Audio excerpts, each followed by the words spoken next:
السلام علیکم ورحمۃ اللہ وبرکاتہ۔ احمدہ نصلی علی رسول الکریم، اما بعد فقد قال اللہ تبارک و تعالی کما ورد فی سورۃ الحمزہ۔ اعوذ باللہ من الشیطان الرجیم، بسم اللہ الرحمن الرحیم۔ ویل لکل ہمزۃ لمزہ الذی جمع مالا وعددہ یحسب ان مالہ اخلدہ کلا لینبذن فی الحطمہ وما ادراک ما الحطمہ نار اللہ الموقدہ التی تطلع علی الافئدہ انہا علیہم موصدہ فی امد ممددہ۔ صدق اللہ العظیم۔ آج جو صورت میں آپ کے سامنے پیش کرنا چاہ رہا ہوں اس کا نام ہے سورۃ الحمزہ۔ یہ صورت نمبر 104 ہے قرآن مجید میں، جو کہ مکی صورت ہے، جس میں کل 9 آیات ہیں۔ اللہ تعالیٰ نے ان آیات میں ہم سے خطاب کیا ہے، ہمیں فرمایا ہے کہ ویل لکل ہمزۃ لمزہ، تباہی ہے ہر اس شخص کے لیے جو طعنے کستا ہے لوگوں پر اور پیچھے پیچھے ان کی برائیاں کرتا ہے۔ الذی جمع مالا وعددہ، اور جس نے مال جمع کیا اور اسے گن گن کر رکھا۔ یحسب ان مالہ اخلدہ، اور وہ یہ سوچتا ہے کہ یہ مال اس کے ساتھ ہمیشہ رہے گا، یا وہ یہ سوچتا ہے کہ یہ مال اسے ہمیشہ زندہ رکھے گا۔ کلا لینبذن فی الحطمہ، ہرگز نہیں، بلکہ وہ تو حطمہ میں جھونک دیا جائے گا۔ وما ادراک ما الحطمہ، اور کیا تم جانتے ہو کہ وہ حطمہ کیا چیز ہے؟ نار اللہ الموقدہ، وہ آگ ہے جو کہ اللہ نے بھڑکائی ہے۔ التی تطلع علی الافئدہ، جو کہ دلوں تک جا پہنچے گی، یعنی کہ جو دلوں پہ جا کے چھا جائے گی۔ انہا علیہم موصدہ، اور بے شک وہ ان پر بند کر دی جائے گی۔ فی امد ممددہ، لمبے لمبے اونچے اونچے ستونوں میں۔ اللہ تعالیٰ اس صورت مبارکہ میں انسان کی اس انتہائی پست حالت کا ذکر کر رہا ہے کہ جس کی وجہ سے اس کی اندر جو ہے کسی بھی پھر خیر و بھلائی کا کوئی امکان نہیں رہ جاتا، یعنی کہ غیبت کرنا، چغلی کرنا، مال کی محبت کرنا، ان سب سے مراد ہے۔ اس کا عنوان یہ ہے کہ جب انسان کے پاس کوئی اعلیٰ نصب العین نہیں ہوتا ہے تو وہ پستی کی طرف مائل ہو جاتا ہے، اور پھر اس راستے پہ چلتے چلتے وہ پستی کی اس حد تک پہنچ جاتا ہے کہ جہاں پہنچ کر اس کے اخلاق و کردار میں کسی بھی قسم کی کوئی خیر و بھلائی کی کوئی بھی رمق باقی نہیں رہتی ہے۔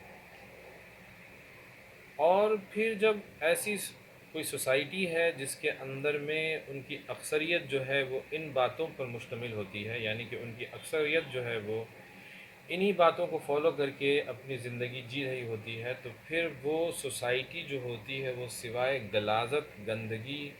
اور گھٹیا پن کے کسی انبار کے علاوہ اور وہ کچھ بھی نہیں ہوتا۔ تو اللہ تعالیٰ جب ہم سے فرماتا ہے کہ تباہی ہے ہر اس شخص کے لیے، ویل لکل ہمزۃ لمزہ، جو کہ لوگوں پہ طعنے کستا ہے، خواہ وہ طعنے کس رہا ہو اس کے سامنے یا اس کے غائبانے میں کر رہا ہو، یا وہ چیخ پکار کے کر رہا ہو یا چپ چاپ کر رہا ہو، نظروں سے کر رہا ہو، تو یہ ساری جو چیزیں ہوتی ہیں وہ جو تمدن کی گاڑی ہے اس سب میں ایک امبیلنس جنریٹ کرتی ہے، جس کی وجہ سے معاشرے کے اندر میں خرابی جو ہے وہ پیدا ہوتی ہے۔ پھر جو ہے اس میں آگے یہ ہوتا ہے کہ وہ انسان طعنے کے بعد جو علاوہ جو ہے اس انسان کسی انسان کے پیٹھ پیچھے اس کی برائی بھی کرتا ہے، مثلاً کی غیبت کرتا ہے اس کی۔ غیبت کو ہمیں ایسے سمجھنا چاہیے کہ ہم جب کبھی بھی اگر گفتگو کرتے ہیں، اگر دو لوگوں کے بیچ میں گفتگو اگر کسی مسائل کو لے کر کے نہیں ہو رہا ہے، کسی کام کی بات کو لے کر نہیں ہو رہا ہے، کسی تیسرے کے بارے میں اگر ہم کوئی بات کر رہے ہوتے ہیں، اور پھر جب اس تیسرے کے بارے میں کسی بھلائی کے علاوہ ہم کوئی بھی ایسی بات کر رہے ہوں جو ہمیں ناگزیر ہے اس کے متعلق، اور ہم بیان کر رہے ہوتے ہیں، ایک تو بیان کر رہا ہوتا ہے اور ایک سن رہا ہوتا ہے، یہ جو ہے وہی وہ غیبت ہوتی ہے۔ آپ اس کے خلاف جو ہے حملہ ور ہو رہے ہیں، اس کی کردار کے خلاف آپ حملہ ور ہوتے ہیں۔ اس میں کوئی نہ کوئی ایک مطلوب ہوتا ہے، یا تو کوئی انسان اپنی بھڑاس نکالنا چاہتا ہے، یا اسے کمتر ثابت کرنا چاہتا ہے اس انسان کے سامنے جس سے وہ گفتگو کر رہا ہے، تاکہ وہ حاصل کر سکے اپنے کردار کے متعلق ایک اچھا خیال اس آدمی سے۔ اور اگر یہی وہ سارے لوگوں کے سامنے کرتا ہے تو پھر وہ اس کا کوئی کمپٹیٹر ہے، ضرور اس کے عزت کو، ان کی چیزوں کو وہ حملہ ور ہو کر کے پامال کرنا چاہتا ہے، نیست و نابود کرنا چاہتا ہے، تاکہ وہ پھر جو ہے وہ شہرت میں آ جائے یا لوگوں کے سامنے زیادہ قابل قبول اور مقبول انسان ہو۔ یہ بھی ہوتا ہے عنوان۔ یا ہمیں کبھی کسی کے خلاف کوئی ایسا گرج ہوتا ہے جو ہم اس کے کردار کو ختم کر کے کرنا چاہتے ہیں، شاید ہم باہم اپنی طاقت سے کوئی بدلہ اس سے نہیں لے سکتے، لیکن ہم جو ہے اس کے کردار کو فنا کر کے، نیست و نابود کر کے، برباد کر کے لوگوں کے سامنے اپنے آپ کو اوپر ثابت کر کے پھر اس کو جو ہے وہ اس طرح سے اس سے ہم جو ہے انتقام لینا چاہتے ہیں۔ یہ بھی مقصد ہو سکتا ہے، بہت سارے مقصد ہو سکتے ہیں، لیکن اس سب میں اللہ تعالیٰ ہمیں یہ بتا رہا ہے کہ اگر ان سب چیزوں کو ہم انجام دے رہے ہیں تو یہ سب ایک خرابی ہے، یہ ایک گناہ ہے، یہ گناہ عظیم ہے، اور اس کا نتیجہ یہ ہوگا کہ تمہیں میں حطمہ میں جھونک دوں گا۔ اس کے آگے اللہ تعالیٰ نے جو ہے وہ مال کی محبت کا ذکر کیا ہے کہ جو کہ ایک اور بھی بہت بڑی خرابی ہے۔ انسان آج کے ڈیٹ میں مال کی محبت کو ہی اپنا نصب العین بنا کر کے، اکثریت کا حال یہی ہے، جو ہے وہ جی رہا ہے، اور وہ اس سے یہ سمجھتا ہے کہ اسی کو کمانا جو ہے میرا مقصد حیات ہے، اور میں اگر ایسا کروں گا تو میں زندہ جاوید ہو جاؤں گا، میری نسل زندہ جاوید ہو جائے گی، اور جو ہے کہ یہ میرے کام آئے گا، میری نسل کے کام آئے گا۔ بہت سارے سوسائٹیز میں کہ جو گزر چکی اس میں تو یہ بھی خیال ہوتا تھا کہ وہ یہ سمجھتے تھے کہ یہ ان کے خلاف ایک رینسم ہوگا، یا کچھ بہتری خریدنے کا ایک ذریعہ ہوگا آخرت میں، یہاں سے گزر جانے کے بعد، یا وہاں جائیں گے تو ان کی بہت بڑی عزت ہوگی، ان کی بڑی تعظیم ہوگی، اور ان کی بنیاد پہ ان کو وہاں پر اعلیٰ سے اعلیٰ مقام دیا جائے گا، کیونکہ وہ بہت جو ہے وہ مال جو ہے وہ جمع کر کے یہاں سے لے کے جائیں گے اور وہاں جمع کریں گے، جو کہ ایک گمراہی تھی، ایک خرابی تھی، ایک ان کا گمان تھا جو کہ ان کے اندر سوسائٹیز کے اندر پریویلنٹ تھا، اور یہی وہ نسلی اعتبار سے ان میں چلتا رہا، اور اسی کو مان کے وہ جیتے رہے اور وہ اس دنیا سے چلے گئے۔ تو ایسے جو بھی نسل ہے، اور یا جو بھی ہے کہ اگر ہم ہیں یا ہماری نسل آنے والی ایسی بن جائے تو اس کے لیے بھی خرابی ہوگی، اور ہمارے لیے تو خیر خرابی ہے ہی ہے۔ تو ہمیں آج اپنا انجام اس سے معلوم ہو جانا چاہیے کہ اللہ ہمیں اس کے خلاف کیا انجام دے گا۔ مال کی محبت میں ایک اور بھی چیز ہمیں سمجھ لینی چاہیے کہ مال کی محبت جو ہے تو اس کے لیے آدمی اپنی توانائی خرچ کرتا ہے۔ مال انسان کے پاس تین چار طریقے سے کہیے کہ وہ آتا ہے۔ ایک تو وہ ہے کہ اپنی توانائی خرچ کرتا ہے، جسمانی، عقلی، جو بھی چیزیں وہ خرچ کرتا ہے اس کی بنیاد پہ وہ کمائی کرتا ہے، اسے وہ ملتا ہے، تو چاہے وہ بزنس کر کے کمائے یا وہ ہے سیلریڈ پرسن ہو، اس سے ویسے کمائے، وہ ملازمت کر کے کمائے۔ دوسرا اس کے بعد ہے کہ آپ کو کوئی جو ہے وہ نسلی اعتبار سے کوئی مال آپ کو مل گیا، مثلاً کہ باپ دادا، آپ کے بابا و اجداد آپ کے لیے چھوڑ کے گئے ہیں، تو آپ کے پاس بہت سارا مال ہے، آپ اس کے بہت بڑے جو ہے وہ مال کے جو ہے وہ مالک ہیں آپ، تو یہ بھی ہو سکتا ہے۔ تو اب جو ہے کہ اس کے علاوہ ایک یہ بھی ہوتا ہے کہ اللہ تعالیٰ نے آپ کے، کئی بار ایسا ہوتا ہے کہ آپ نے کچھ محنت تو نہیں کی لیکن آپ کو غیر متوقع طور پہ کچھ ایسا منافع ہو گیا جو آپ کے سمجھ کے پرے ہے۔ یہ بھی ہوتا ہے کہ انسان کے پاس جو ہے اللہ کی طرف سے کوئی بھلائی آ گئی ہے غیر متوقع طور پہ۔ تو ان سب کا جو نچوڑ ہے وہ یہ ہے کہ ان سب میں جو مال آپ کو حاصل ہو رہا ہے، چاہے وہ آپ کی اپنی از خود محنت سے ہو رہا ہے، سمجھے کہ نہیں، یا وہ آپ کو کسی طریقے سے نسلی اعتبار سے مل رہا ہو، یا کوئی غیر متوقع طور پہ آپ کو کہیں سے کوئی خزانہ مل گیا، یا اللہ نے کوئی بھلائی کر دی، کوئی منافع مل گیا آپ کو، اس کے آپ امیدوار بھی نہ تھے، اور آپ کی جو ہے وہ سمجھ میں بھی نہ تھی کہ یہ کیسے ہوا ہے۔ ان سب میں ایک بات آپ کو یہ سمجھ لینی ہوگی، یہ ساری جو دولت ہے، یہ جو ساری امانت ہے آپ کے پاس، اصل میں یہ جتنی بھی چیزیں آپ کے پاس ہے، آپ کی جتنی بھی ایسٹ اس دنیا میں ہے جو آپ کے پاس ہے، وہ سب آپ کے پاس ایک جو ہے وہ امانت ہے اللہ کی طرف سے۔ یہ ایسی امانت ہے جس کے ساتھ آپ کو انصاف بد ہو کر کے اسے خرچ کرنا ہے، جو ضرورت آپ کی ہے اس پر، اور جو ضرورت ہے آپ سے جڑے ہوئے آپ کے خاندانی لوگوں کے جو کہ محتاج ہیں، ضرورت مند ہیں، اور آپ کے خاندان سے باہر معاشرے کے اندر میں ان کے اوپر، اور ان سب سے اعلیٰ جو خرچ کرنے کی جگہ ہے وہ ہے اللہ کے دین کے اوپر میں۔ تو یہ ایک آزمائش ہے، اور یہ ایک بہت ہی کہہ لیجیے کہ سخت ترین آزمائش ہے۔ اکثر جو ہے انسان جو ہے وہ بھلائی میں جو ہے اللہ کو بھول جاتا ہے اور غافل ہو جاتا ہے،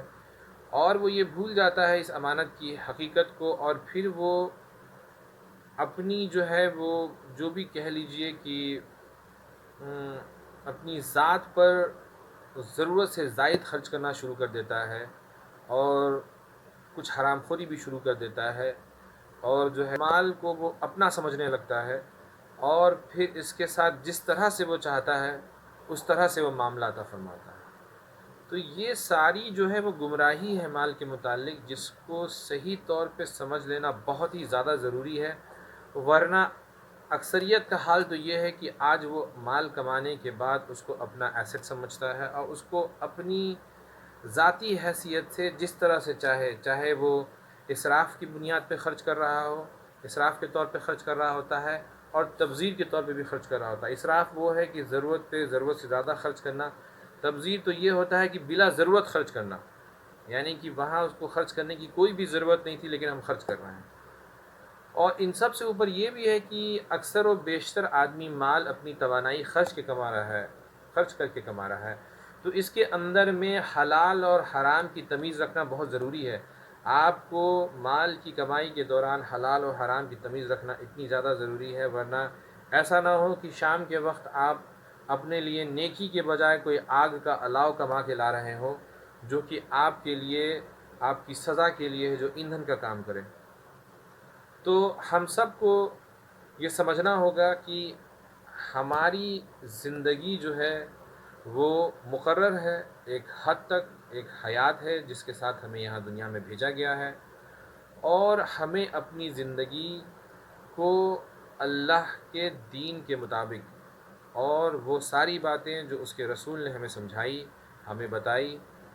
جو جو جو ریلیجیس باتیں ہیں، یعنی کہ جو دینی باتیں ہیں، جو morality ہے، جو ساری جو گدھا و مضمون ہے، ان سب کے تابع ہو کر کے ہمیں اپنی زندگی جینی ہے، کیونکہ ہماری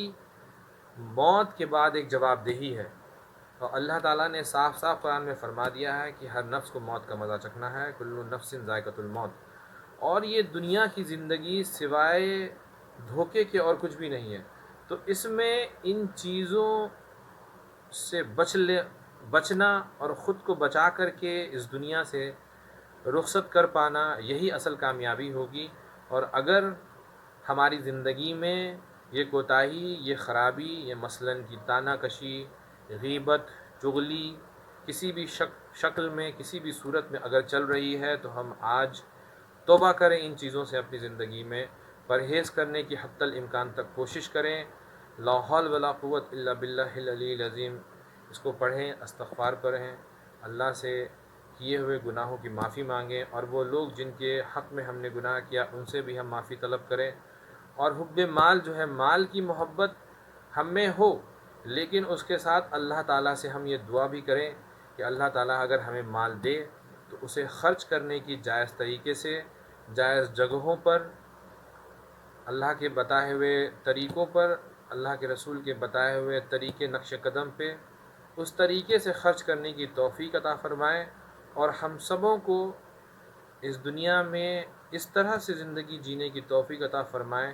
کہ ہم اپنے لیے بھی بھلائی کما سکیں اور دوسروں کو بھی برائی سے روکنے کے سبب بن سکیں، اور انہیں بھی بھلائی کے راستے پہ لانے کی ہمیں کوشش جو کرنی ہے وہ کر سکیں اور کرتے رہیں۔ اللہ تعالیٰ ہمیں اس میں استقامت دے اور استطاعت دے کہ ہم اس پہ جو ہے ہمیشہ قابض رہیں، کاربد رہیں، اور اللہ تعالیٰ ہمارے گناہوں کو محض اپنے فضل و کرم سے، ان غلطیوں کو، ان خامیوں کو جو اللہ تعالیٰ نے اس صورت مبارکہ میں بیان کیا ہے اسے معاف عطا فرمائے، جو گزر گیا، اور آئندہ کے لیے ہمیں توفیق دے کہ ہم اس سے بچ سکیں۔ آمین ثم آمین، وآخر دعوانا ان الحمد للہ رب العالمین۔ السلام علیکم ورحمۃ اللہ وبرکاتہ۔